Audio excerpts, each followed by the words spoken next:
Road മുറിച്ചു കടക്കുകയായിരുന്ന പുലിയെ bike ഇടിച്ചു. നിയന്ത്രണം വിട്ട് ബൈക്ക് മറിഞ്ഞ് ബൈക്ക് യാത്രക്കാരന് പരിക്ക്. കേരള തമിഴ്നാട് അതിർത്തിയിൽ കമ്പിപ്പാലത്താണ് സംഭവം. പുലി റോഡ് മുറിച്ച് കടക്കുന്നതിനിടെയാണ് അപകടമുണ്ടായത്. ബൈക്കിടിച്ച് പുലിയും റോഡിൽ വീണു. കുറച്ചുനേരം റോഡിൽ കിടന്ന പുലി പിന്നീട് കാട്ടിലേക്ക് ഓടിമറഞ്ഞു. ഗൂഡല്ലൂർ സ്വദേശി രാജനാണ് അപകടത്തിൽ പരിക്കേറ്റത്. പരിക്ക് ഗുരുതരമല്ല. രാവിലെ 8 മണിയോടെയായിരുന്നു സംഭവം.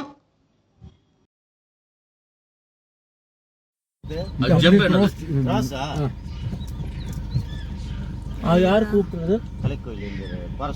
ஆமா சரி சொல்லணும். நான் கூப்பிட்டேன். நல்ல வேலை அந்த பைக் கூப்பிட்டு நீ புலியா എടുക്ക മോളെ. ഇത് കടിക്ക പുലിയല്ലേ, പുള്ളിപ്പുലിയല്ലേ. ഇവിടെ എവിടാണ് ചെക്ക് പോസ്റ്റ്? പെട്ടെന്ന് വരാൻ പറ ടീച്ചറെ. ചില്ലി കയറ്റി. ആ ഇല്ല പോയി രക്ഷപ്പെട്ടു.